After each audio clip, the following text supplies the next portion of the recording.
Vamos a continuar ahora con la catequesis acerca de la Navidad.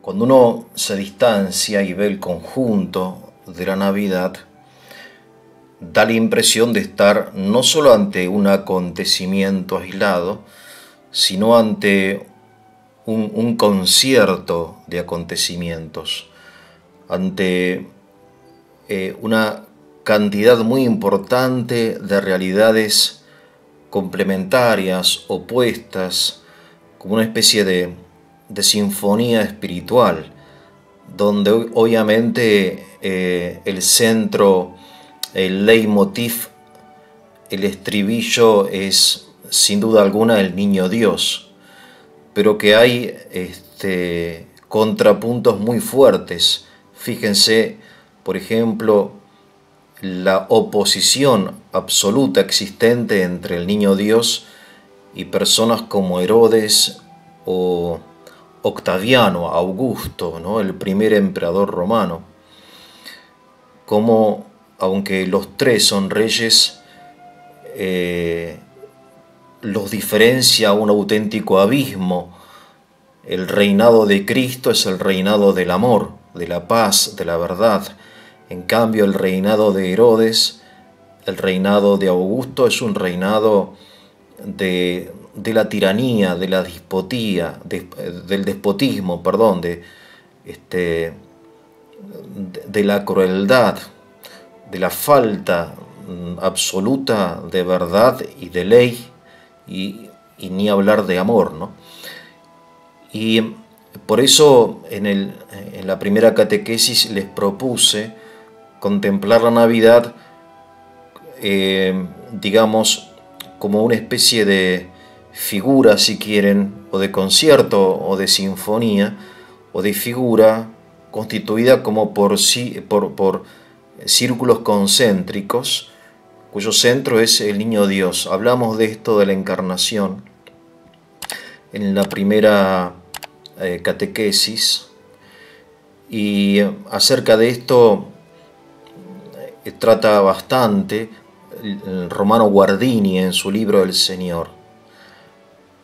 Como les comenté, vuelvo a repetirlo, yo utilizo solamente por razones de brevedad y practicidad tres fuentes, aunque hay miles, que son la Historia de Cristo de Giovanni Papini, el libro El Señor de Romano Guardini y el libro La Infancia de Jesús de Ratzinger, ¿no? Joseph Ratzinger, Benedicto XVI. Bien. Y entonces tenemos la encarnación, Jesús. Vamos a detenernos brevemente en esta, nuevamente, en este núcleo del misterio, y hay en los Evangelios un texto que tiene una auténtica dificultad para la lectura, que es el texto de la genealogía o las genealogías de Jesús. Hay dos genealogías, una es la eterna y otra es la temporal. La eterna hace referencia al eterno nacimiento del Verbo en el seno del Padre. Acerca de esto, como les dije, Guardini pone el acento, siguiendo obviamente al Evangelio de San Juan, que inicia con la afirmación: en el principio era el Verbo, y el Verbo estaba junto a Dios, y el Verbo era Dios. La procedencia en la eternidad, no en el tiempo, ya que el Verbo, después va a decir el símbolo de la fe, no es creado, sino engendrado, de la misma sustancia del Padre, ¿no? Dios de Dios, luz de luz, Dios verdadero de Dios verdadero, engendrado, no creado, consustancial al Padre, ¿no? La palabra consubstancial, que viene a separar las aguas entre la ortodoxia cristiana y la heterodoxia, ¿no? Bien, entonces esta es la procedencia eterna, inefable, incomprensible, realmente, ¿no? Del verbo. Pero después hay una genealogía humana, que hay dos versiones. Una está en el Evangelio de San Mateo y otra en el de Lucas. Y son muy interesantes compararlas porque son absolutamente distintas, aunque obviamente la esencia es la misma, ¿no? ¿De dónde viene Jesús? Porque la pregunta acerca de dónde recibe la respuesta ¿quién? ¿Quién es Jesús, no? Está muy relacionado, íntimamente relacionado el origen de algo con la esencia de eso, ¿no? Por eso es importante saber de dónde viene Jesús. Sin embargo, en nuestra época de individualismo, como que las genealogías están fuera de moda, son como anacrónicas, pertenecen al pasado. Conozco personas que no conocen los nombres de sus abuelos, de sus bisabuelos, mucho menos, ¿no? Es como que el horizonte familiar nuestro se ha reducido en comparación a épocas antiguas donde era importante la genealogía, ¿no? La genealogía que estaba expresada en el apellido. El apellido es aquello que hace referencia a la estirpe, a la familia, al clan, a la tribu, ¿no? Y al lugar también, al lugar. En cambio el nombre es lo propio, ¿no? Juan Pérez, lo que tiene en común Juan con sus padres, sus abuelos, está referido en el Pérez. Juan, en cambio, es él, es Juan. Bien, el nombre y el apellido. Y esto es muy interesante porque en muchos pueblos se ha conservado, y permítanme que me distraiga un poco, como siempre a propósito, en muchos pueblos se ha conservado esto de incluir en el nombre, en la forma en que nombramos una persona, el mundo al cual pertenece y del cual procede, ¿no? Entonces, hablando de las genealogías de Jesús, hay una que desciende, depende de cómo uno vea la historia. Si uno ve la historia como un proceso ascendente, entonces hay que decir que la genealogía, la primera, que es la de Mateo, asciende de Abraham mediante una serie simbólica de genealogías hasta Jesús. Si uno en cambio ve la historia como un proceso descendente, al menos la historia hasta Cristo, podemos decir que la genealogía de Lucas es al revés, es de Jesús hasta Adán, hijo de Dios, dice Lucas muy hermosamente, ¿no? Hijo de Dios. Ambas genealogías llegan a Jesús, hijo de David, ¿no? Hay como momentos importantes en la genealogía, que son David, Abraham, etc. Pero lo que se destaca alguno de estos autores que cito, es lo siguiente, para hacerlo lo más breve posible dentro de la complejidad del tema. En primer lugar, que en la genealogía de Jesús hay extranjeros, no son todos judíos. No es una genealogía que respete la pureza de la sangre. No es una genealogía racista, como la que tantas veces encontramos en el orgullo, por ejemplo, de la raza aria, ¿no? O de alguna otra raza, por ejemplo, en los Estados Unidos, cuando la persona tenía el 5% de sangre negra, ya no era blanco, era negro, ¿no? Fíjense qué cosa espantosa esto, ¿no? La diferencia que hacían, ni hablar del nacionalsocialismo. En Jesús tenemos que, aunque obviamente procede de las tribus de Israel y de Abraham, hay paganos en la genealogía de Jesús, porque la historia del Antiguo Testamento es una historia también de uniones matrimoniales hasta de concubinatos entre judíos y paganos. Eso Jesús no lo rechaza. Es hijo también de paganos. No se trata de la pureza de la sangre. Esto es lo lindo, esto es lo importante, ¿no? Y en segundo lugar, que destaca también uno de nuestros autores, es que en la genealogía de Jesús hay pecadores, hay adúlteros, hay adúlteras. Es la genealogía de Jesús. Son los antepasados de Jesús.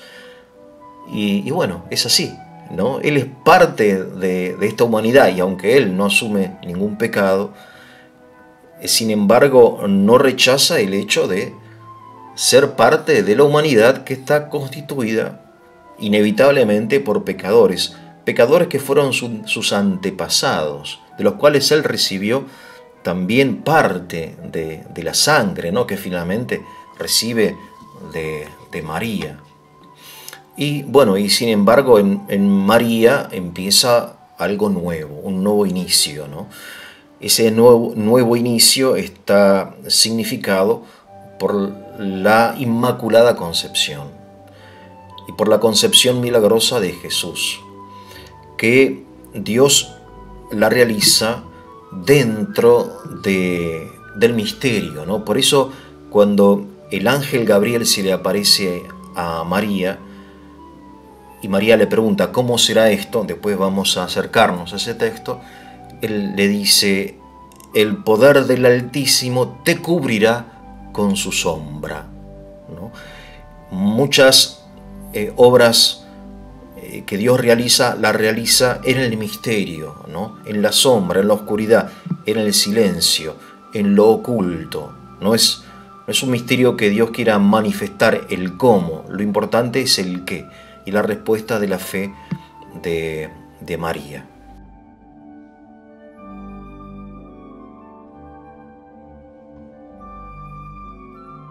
Vamos a profundizar otro hecho del nacimiento de Jesús que me parece muy interesante y que sin embargo no se le presta la debida atención, cosa que hace Ratzinger en su libro Infancia de Jesús, y que es un hecho bastante evidente.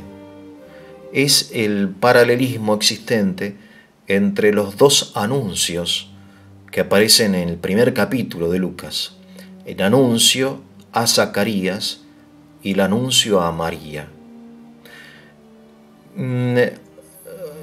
Obviamente Lucas quiso indicarnos, enseñarnos algo, poniendo un anuncio detrás del otro, porque los evangelistas no cuentan historias, sino que escriben historia. Repito, esta es una expresión de Ratzinger. Los evangelistas no cuentan historias, pero hacen historia, escriben historia, ¿no? Han investigado, han estudiado, han consultado. El caso de Lucas, él lo afirma explícitamente, ¿no?, al inicio de su evangelio, de modo que escriben con fidelidad, asistidos por el Espíritu Santo, lo que realmente sucedió. Y sin embargo, dice Ratzinger, ellos escriben historia interpretada. No es historia pura y simple, no son datos, hechos aislados, sino que es una historia interpretada a la luz de la palabra de Dios. Interpretada con una intención particular, a saber, la de avivar la fe del lector. Esto hace que los evangelios no sean simples relatos históricos, crónicas, sino que sean también textos, y fundamentalmente textos de teología cristiana, ¿no?, escritos por creyentes para avivar la fe y respetando los hechos, siendo fieles a los hechos, no manipulando los hechos, pero interpretándolos. Por eso en los evangelios los hechos están dispuestos de una manera particular, están seleccionados. Fíjense que solamente piensen que Jesús vivió 3 años en una actividad muy intensa y los evangelios son apenas resúmenes de, no sé, 50, 70 páginas, ¿no? Quiere decir que hay una selección y hay una interpretación, hay una visión de las cosas del todo particular, ¿no? Obviamente, repito, siendo palabra de Dios, esta visión está asistida por el Espíritu Santo. ¿Quiere decir que no son libros históricos? No, son libros históricos, pero no son exclusivamente o solamente históricos, sino son libros teológicos, ¿no?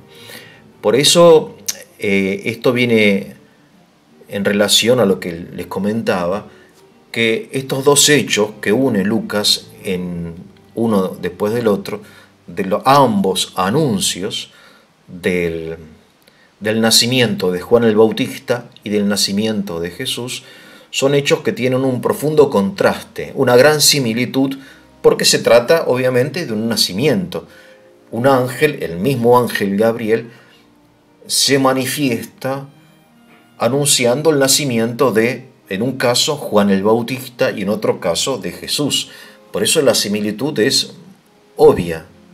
Sin embargo, la diferencia también es obvia. ¿Y cuál es la diferencia? Bueno, simplemente piensen, en primer lugar, dónde suceden estos hechos. El primero sucede en el templo de Jerusalén, en el centro de Jerusalén, en el lugar que había sido considerado y construido el lugar del encuentro de Dios, ¿no? Del Dios de Israel con su pueblo. Se le manifiesta Gabriel a un sacerdote, a Zacarías, ¿no? Porque Zacarías pertenece a la tribu de Leví. En cambio, el otro anuncio, el anuncio del nacimiento de Jesús, sucede a cientos de kilómetros en una aldea perdida, no en un lugar suntuoso, un lugar donde se realizan rituales y sacrificios, sino en una casa. No a un sacerdote, tampoco a un varón, sino a una mujer laica, que no es de la tribu de Leví, y aparte que es mujer, sino que es de la tribu de David, y que es laica, y que vive en su casa, en Nazaret, pobremente, humildemente, silenciosamente. No es una mujer que esté haciendo un rito público, algo religioso, sino que está en su casa. Contraste enorme. ¿Qué nos quiere transmitir Lucas con este contraste? Bueno, es importante, obviamente, esta enorme diferencia. Hay algo nuevo acá. La manifestación de Dios, la última, la definitiva, la mejor manifestación de Dios, elige como lugar no el templo de Jerusalén, sino en una humilde casa de Nazaret. Esto ya da para pensar, y los invito a pensar y a reflexionar sobre esto. De alguna manera aquí estamos en el límite, en el paso del Antiguo al Nuevo Testamento, ¿no? En segundo lugar, fíjense que se le aparece un varón, en el caso de Juan el Bautista, aquí a una mujer, es decir, al padre, a la madre, ¿no? El protagonismo de María es fundamental. En tercer lugar, fíjense que Zacarías duda. Por eso queda mudo. Lean el Evangelio de San Lucas, van a encontrar estos detalles que por otro lado nos manifiestan, nos indican que se trata de un relato histórico, porque son detalles realmente difíciles de inventar. Son demasiados detalles que hasta no condicen, no concuerdan, que contradicen, porque se trata de un sumo sacerdote que duda, ¿no? Y después queda mudo, y que después se le suelta la lengua y entonces proclama ahí Zacarías el bellísimo himno, ¿no? que la iglesia reza todos los días, bendito sea el Señor, Dios de Israel, etc. En cambio, María, lejos de dudar, asiente y sin embargo pregunta. Recuerden el diálogo entre Gabriel y María, ¿no? Gabriel la saluda con un saludo único en la historia. No es el shalom de los judíos, el paz, sino es jaire que jaritomene en griego. Alégrate, llena de gracia, ¿no? Llena de alegría también. Jaire que jaritomene. Es un saludo nuevo que hace referencia a lo que algunos llaman la esencia también del cristianismo, que es el gozo, la alegría, ¿no? Que lo vamos a encontrar también en los pastores, ¿no? Los ángeles anuncian una gran alegría, ¿no? El tema de la alegría en el Evangelio es un tema también que vale la pena descubrir. Bien, el hecho es que cuando el ángel Gabriel le anuncia a María que será la madre que ha sido elegida, ¿no?, como madre del Señor, ella le pregunta, o le hace una pregunta cuyo sentido es inexplicable. ¿Cómo será esto?, le dice ella, si no conozco varón. No es una duda, no está dudando de la posibilidad de que se realice ese milagro, el nacimiento del Mesías, ¿no? De eso se trata. Sino que pregunta ella, ¿cómo será esto? Ahora la pregunta carece de sentido porque el modo en que los niños se conciben es el modo habitual, la unión entre el varón y la mujer. De modo que María, dice San Agustín, y después la tradición, dice, María con esta pregunta está expresando su voto anterior a conservar la virginidad. El cardenal Ratzinger, sin embargo, no está de acuerdo con esta interpretación tradicional y dice simplemente que él no llega a entender el sentido de la pregunta de María. ¿Cómo será esto si no conozco varón? Bien, el ángel Gabriel le responde, el Espíritu Santo vendrá sobre ti y el poder del Altísimo te cubrirá con su sombra. Por eso el que nacerá de ti será llamado santo, ¿no? Y etcétera. Y María responde, he aquí la esclava del Señor. El diálogo entre María y Gabriel es muy distinto del diálogo entre Zacarías y Gabriel. Es distinto el lugar, es distinto finalmente el fruto, porque aquí se trata de Juan el Bautista, que es un profeta, y aquí del mismo Dios hecho hombre. Este paralelismo entre el anuncio del nacimiento de Juan y de Jesús lo destaca Ratzinger, ¿no? Y lo introduzco solamente para que ustedes puedan leerlo y meditarlo, y vale la pena porque en la Escritura se utiliza mucho la ley del contraste. Hemos visto en la primer catequesis el contraste entre Moisés y Jesús. Aquí vemos el contraste entre el anuncio de Juan y el anuncio de Jesús, porque las cosas se conocen fácilmente o más fácilmente gracias al contraste con los opuestos, ¿no?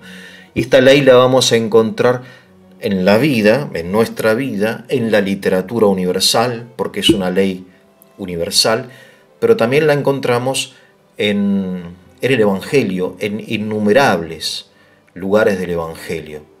Y esta ley de contraste entonces nos explica mucho también de la Navidad. Volviendo al inicio, fíjense el contraste que encontramos enorme entre hombres crueles, desalmados, ambiciosos, temerosos, pusilánimes, como el caso de Herodes, y el Santo de Israel, Jesús, o la sencillez de los pastores, o la sabiduría de los magos, o la sabiduría de los rabinos, etc. Bien, voy aquí a terminar esta segunda catequesis y haré una tercera también dedicada a la Navidad. Si tienen preguntas, con mucho gusto intentaré responderlas, me las envían a mi correo electrónico eugenio.mazzeo@gmail.com. Que tengan un muy buen día.